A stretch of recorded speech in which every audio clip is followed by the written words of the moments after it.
할렐루야. 네.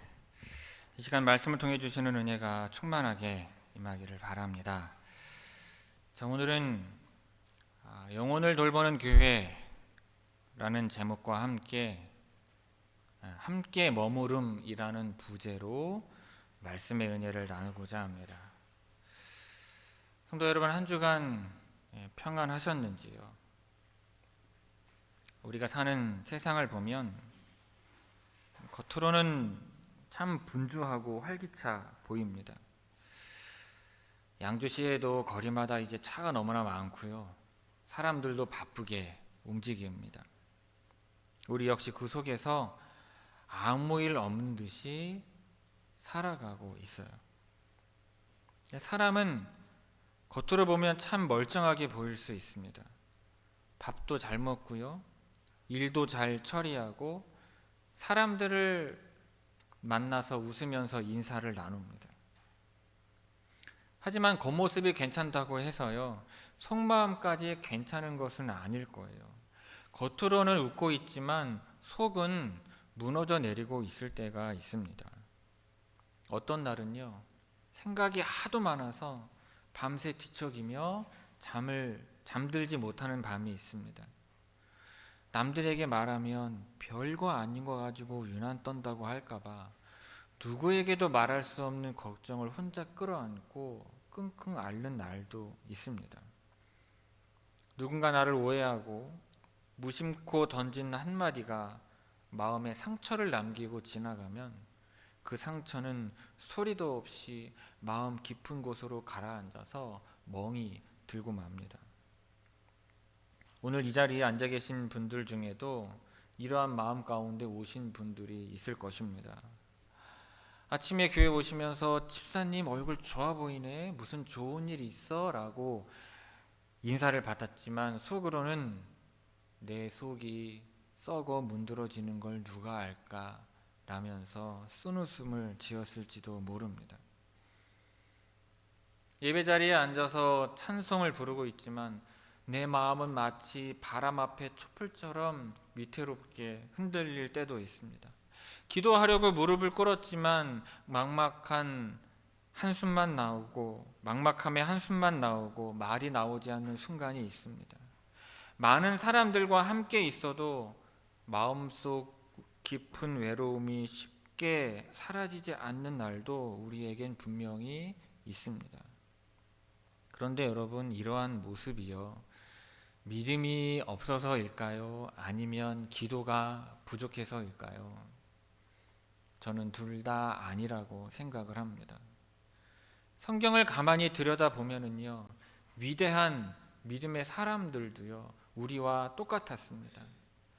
하나님의 마음에 합한 사람이라고 불렸던 사람이 누구입니까? 다윗이지요. 그런데 다윗도요, 사울에게 쫓기면서 마음이 산산이 부서졌습니다. 밤마다 눈물로 침상을 적셨다고 고백을 하고 있어요. 기도로 하나님의 불을 내리게 했던 위대한 선지자 누구죠? 엘리야도요. 광야 로뎀나무 아래에 쓰러질 만큼 지쳐서 하나님, 이제 더 이상 못하겠습니다. 차라리 저를 데려가 주십시오라고 말한 사람입니다. 요나 선지자도요, 분노와 절망 사이에서 갈피를 잡지 못하고 흔들렸습니다. 여러분, 그 누구도요, 영혼이 365일 24시간 내내 강철처럼 강건한 상태로 살아갈 수는 없습니다. 우리의 몸이 피곤하면 쉬어야 하듯이 우리의 영혼도 약해지기도 하고 삶의 무게에 눌리기도 하고 관계에 지치기도 합니다. 오히려 신앙이 깊은 사람일수록요, 하나님을 사랑하는 마음이 클수록 그 마음이 더 섬세하고 예민하기 때문에 작은 죄나 아픔에도 더 쉽게 상처받고 힘들어할 수 있습니다. 그런데 하나님은 우리의 그러한 연약함을 너무나 잘 알고 계세요. 그래서 성경 곳곳에서 우리에게 이렇게 말씀을 하십니다. 두려워하지 말라, 놀라지 말라. 내가 너와 함께한다 라고 말씀하시는 거예요. 이 말씀은요, 강하고 완벽한 사람에게 하시는 칭찬이 아닙니다. 지금 두 다리가 후들거리고 마음이 흔들거리고 두렵고 떨고 두려움에 떨고 있는 사람에게 건네시는 하나님의 위로의 말씀이에요. 성도 여러분, 오늘 우리가 함께 나눌 영혼의 돌봄에 관한 이야기는요, 먼저 이 사실을 인정하는 데서 시작을 합니다. 우리의 영혼은 지친다는 것, 그리고 누구든 약해질 수 있다는 것. 그래서 내 영혼은 반드시 돌봄을 받아야 한다는 데서 시작을 하는 것입니다. 이 솔직한 고백이 우리 마음의 자리를 잡을 때 우리는 비로소 하나님의 말씀을 들을 준비가 되는 것입니다. 오늘 이 시간 지치고 상한 우리의 영혼 위에 하나님의 따뜻한 손길이 임하기를 주님의 이름으로 축원을 드립니다. 오늘 우리가 읽은 요한복음 11장에는요, 사랑하는 가족을 잃고 슬픔의 한복판에 주저앉아 있는 두 자매죠, 마르다와 마리아 이야기가 나옵니다. 이들에게는 나사로라고 하는 오라버니가 있었어요. 부모 없이 서로를 의지하며 살았던 이 삼남매에게 나사로는 집안의 기둥이자 든든한 울타리였습니다. 그런데 그 오라버니가 병이 들어서 시름시름 앓다가 그만 세상을 떠나고 말았어요. 죽음이라고 하는 이 거대한 이별 앞에서 이 자매의 마음은 무너져 내렸습니다. 든든한 보호막이 사라진 것 같은 두려움이 찾아왔을 거예요. 그런데 이 슬픔을 더 깊고 아프게 만든 것은 서운함과 외로움이었습니다. 이들은 예수님을 정말 사랑했고 믿었어요. 오라버니가 아플 때 사람을 보내서 주님께서 사랑하시는 자가 병들었습니다 라고 알렸어요. 그리고 예수님이 오시기만 하면 고치실 줄 알았습니다. 그런데 예수님은 오시지 않으셨어요. 기다리고 기다리다 나사로는 숨을 거두었고 이미 무덤에 들어간 지 나흘이나 지났습니다.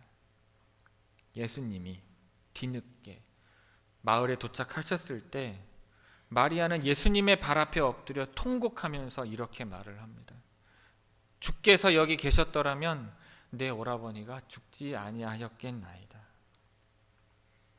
마치 예수님을 원망하는 것처럼 들리죠. 예수님을 원망하는 게 아니에요. 내 영혼 깊은 곳에서 터져 나오는 절규죠. 주님, 우리가 얼마나 무서웠는지 아시는지요? 주님이 곁에만 계셨어도, 주님이 함께만 있어 주셨어도 이렇게 무섭고 무너지지는 않았을 거예요. 왜 우리가 가장 필요할 때 우리 곁에 없으셨습니까?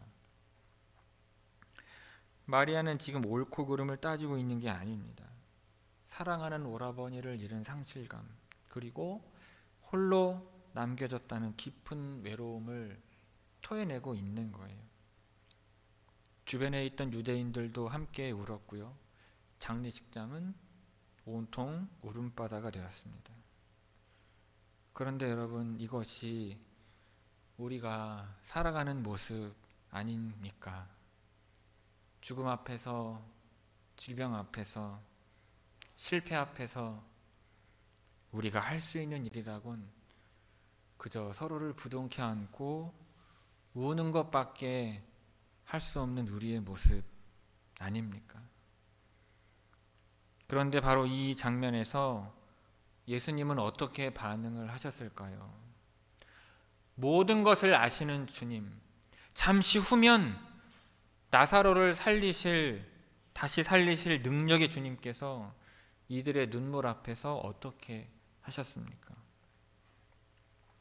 보통의 종교 지도자나 선생님이라면 다음과 같이 말했을지도 모릅니다. 왜 우느냐? 믿음이 이것밖에 안 되느냐? 뚝 그쳐라. 내가 해결해 주겠다. 또는 점잖게 타일렀을 수도 있을 것입니다. 인생은 원래 한 번 왔다 가는 것이다. 천국 소망을 가져야지 이렇게 슬퍼하면 되겠느냐. 충고하고 조언하고 교리를 설명을 하면서 이 상황을 정리하려고 했을지도 모릅니다. 하지만 예수님은 그렇게 하지 않으셨어요. 본문 33절을 보면 예수님은 그들이 우시는 것을 보시고 심령의 비통이 여기시고 불쌍히 여기셨다고 기록을 하고 있습니다. 그리고 이어지는 35절, 성경에서 가장 짧지만 가장 깊은 사랑을 보여주는 구절이 나옵니다. 예수께서 눈물을 흘리시더라. 예수님은 우셨습니다. 설명하는 것을 멈추고 우셨어요. 가르치시는 것을 멈추고 우셨습니다. 나사로를 다시 살리실 것을 알고 계셨지만 지금 당장 아파하는 마리아의 고통이 너무나 크게 느껴졌기에 그 아픔이 예수님의 심장으로 고스란히 전해졌기에 함께 눈물을 흘리셨습니다. 자, 예수님은 이 문제를 해결하는 해결사로 서시기 전에 가족처럼 그들과 함께 계셨어요. 높은 하늘 보좌에서 내려다보시며 훈계하신 것이 아니라 가장 낮은 슬픔의 그 흙바닥에 앉아서 함께 우셨습니다. 여러분, 이것이 우리 예수님의 돌봄입니다. 성도 여러분, 우리 교회의 첫 번째 핵심 가치는 바로 이 예수님의 마음을 본받는 영혼을 돌보는 교회입니다. 영혼을 돌본다는 것은요, 거창한 프로그램을 돌리는 것이 아닙니다. 예수님처럼 누군가의 곁에 함께 있어 주는 거예요.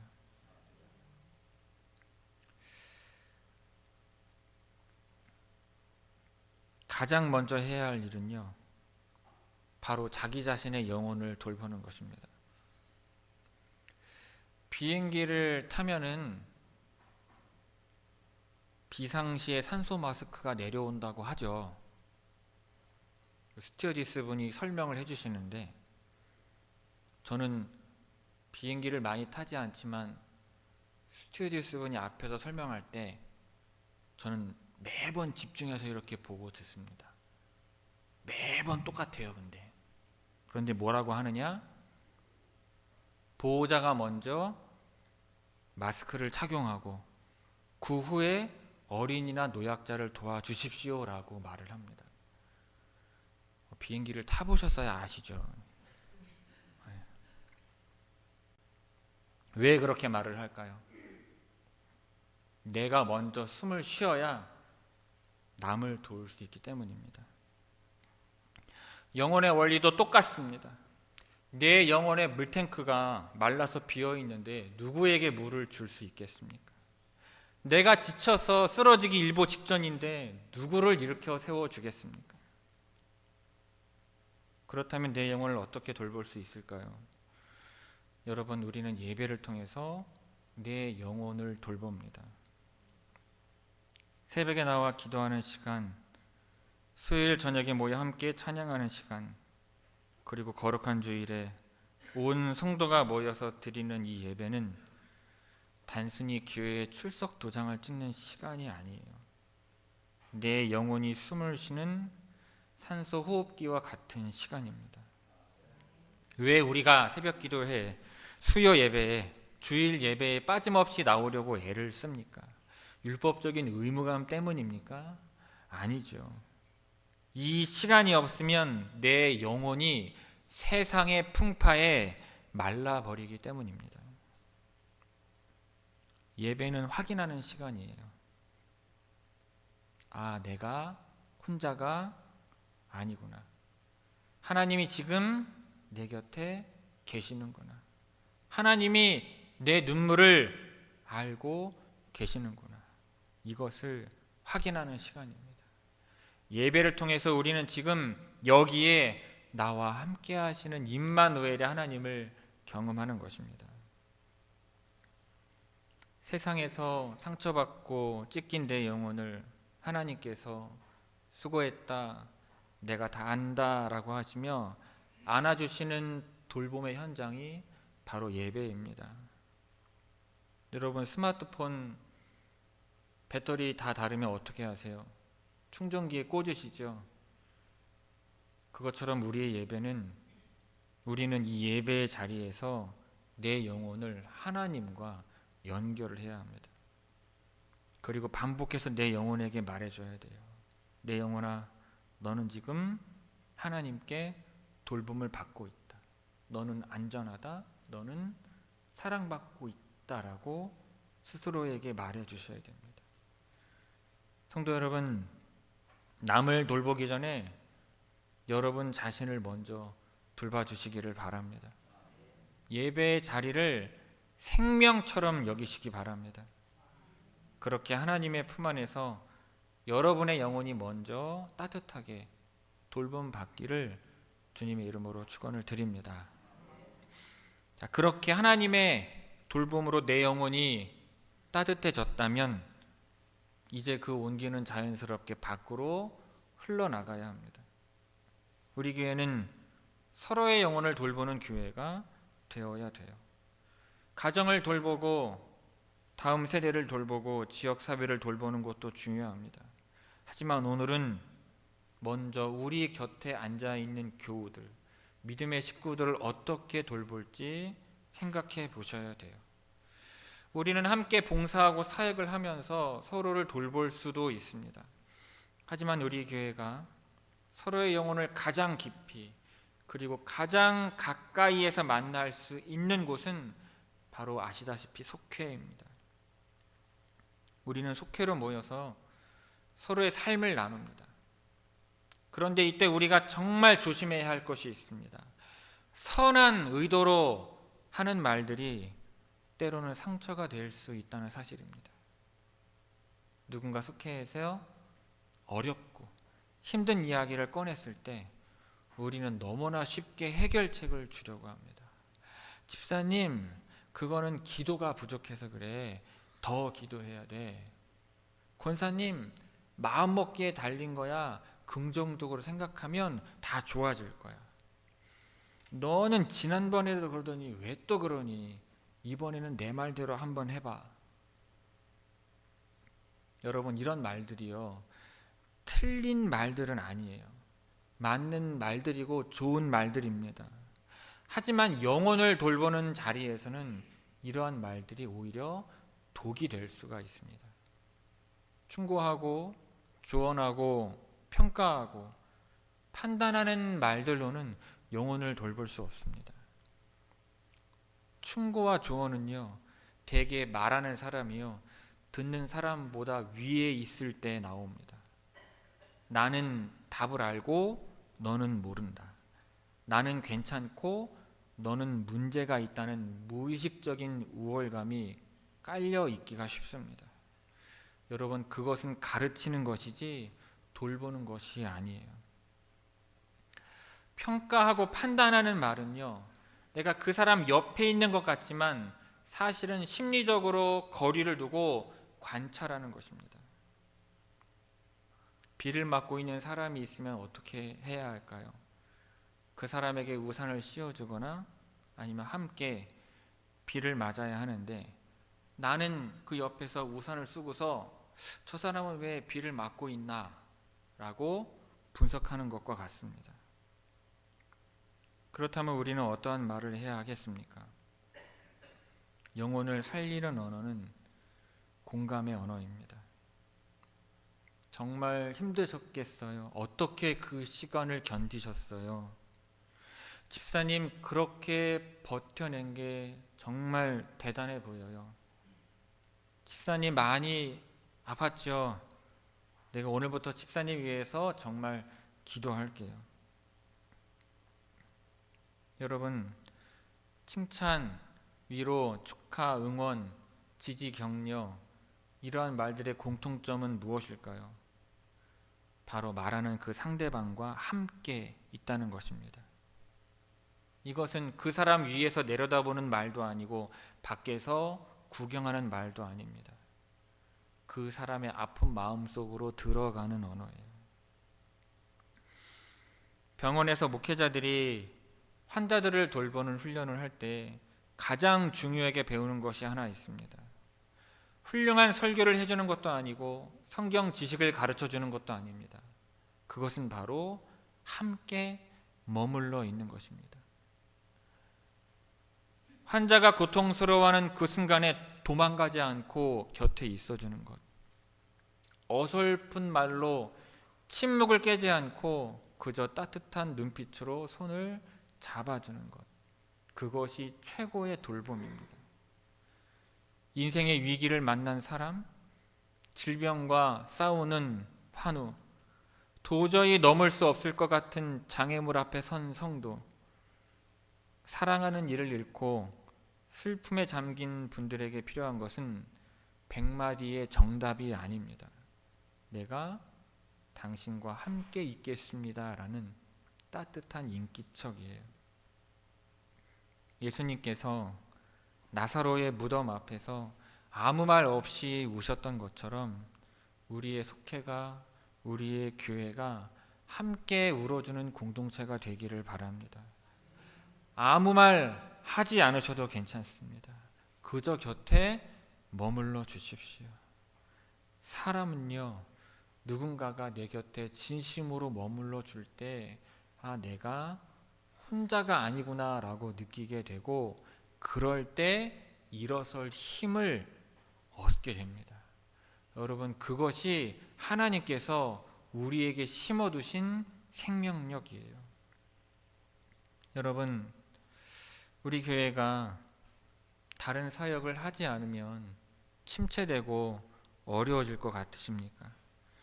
아니면 반대로 다른 사역을 하면 우리 교회가 부흥하고 성장할 것 같으십니까? 여러분, 내 영혼을 돌보는 예배와 서로의 영혼을 돌보는 속회, 이 두 가지만 잘해도요, 교회는 부흥하고 성장을 합니다. 우리가 불안한 이유는 사역이 부족해서가 아니라 가장 기본이 되는 이 두 가지를 소홀히 여기기 때문입니다. 기본이 튼튼하면요, 교회는 흔들리지 않습니다. 우리 회천교회의 비전이죠, 사명은 복잡하거나 거창하지 않습니다. 바로 돌봄으로 하나님 나라를 이루는 교회예요.